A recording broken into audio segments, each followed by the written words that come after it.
Assalamualaikum warahmatullahi wabarakatuh.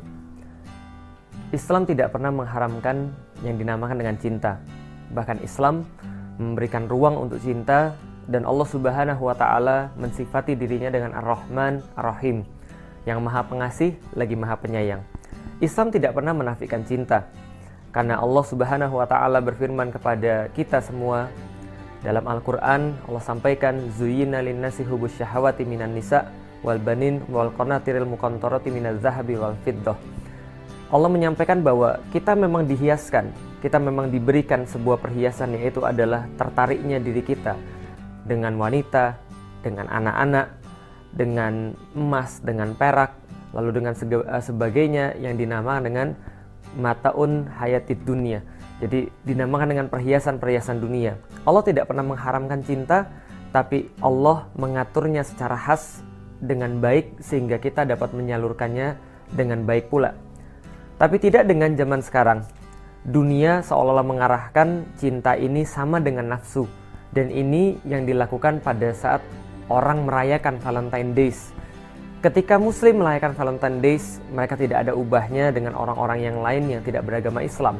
Dan mereka lupa bahwa ini bukanlah bagian daripada perayaan mereka, bahkan ini adalah bagian daripada perayaan yang menyesatkan.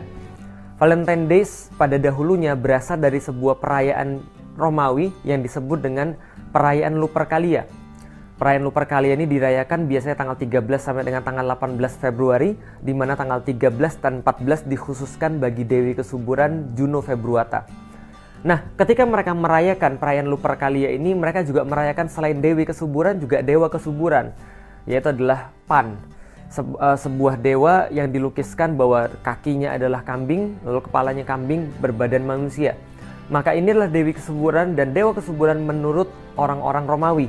Dan bagaimana cara mereka merayakan kesuburan ini? Mereka merayakan dalam tanda kutip kesuburan itu adalah dengan cara mengumpulkan seluruh laki-laki dan perempuan, kemudian perempuan-perempuan menuliskan nama-namanya, lalu dimasukkan ke dalam gentong-gentong yang tersedia, kemudian diundi, laki-laki akan mengambil namanya, kemudian membacanya, lalu mendapatkan nama siapa, maka akan menemani yang nama yang akan didapatkan itu selama 1 malam. Nah, 1 malam apa yang mereka lakukan? Tentu bukan bermain catur, atau tentu bukan bermain apapun, tapi tentu saja sesuatu yang berbahaya. Karena itulah, sampai dengan sekarang kita melihat efek itu masih terasa.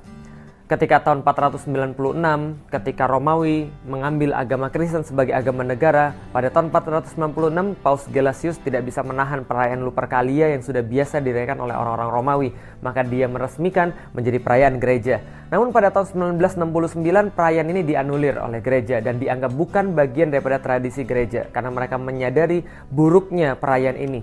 Dan sampai sekarang pun apa yang terjadi? Tanggal 14 Februari seminggu sebelumnya dan seminggu sesudahnya diperingati di Amerika sebagai The National Condom Week.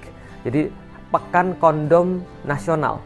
Karena banyak sekali orang-orang yang akhirnya melakukan hubungan seksual pada minggu-minggu itu sehingga mengakibatkan pertambahan penduduk yang luar biasa. Dikhawatirkan begitu sehingga disarankan memakai kondom. Bagaimana dengan di Inggris? Diperingati dengan The National Impotence Day tanggal 14. Mengapa? Sama. Valentine Days identik dengan hubungan free sex. Nah, ini yang harus kita tahu sebagai seorang muslim.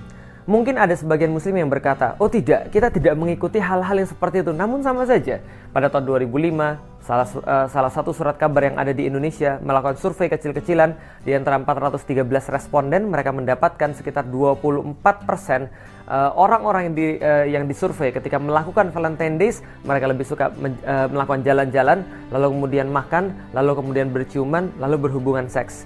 Karena itulah pada tahun 2006, ketika diteliti, 54% warga Kota Bandung itu sudah pernah melakukan hubungan seks. Jakarta 51%. Dan 2008 ketika diteliti lagi oleh KPAI, Komisi Pelindungan Anak Indonesia, ternyata yang mereka dapatkan fakta yang lebih mengejutkan, yaitu adalah 62,7% remaja SMP sudah pernah melakukan hubungan seks.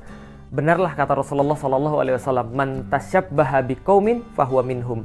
Barang siapa yang mengikuti kebiasaan suatu kaum, maka dia bagian daripada mereka. Dan kita renungi, Bagaimana Rasulullah berpesan kepada kita, kalian senantiasa akan mengikuti sunnah-sunnah orang-orang sebelum kalian, mengikutinya sejengkal demi sejengkal, lalu sahasta demi sahasta, sampai mereka masuk ke lubang biawak pun Anda akan ikut masuk.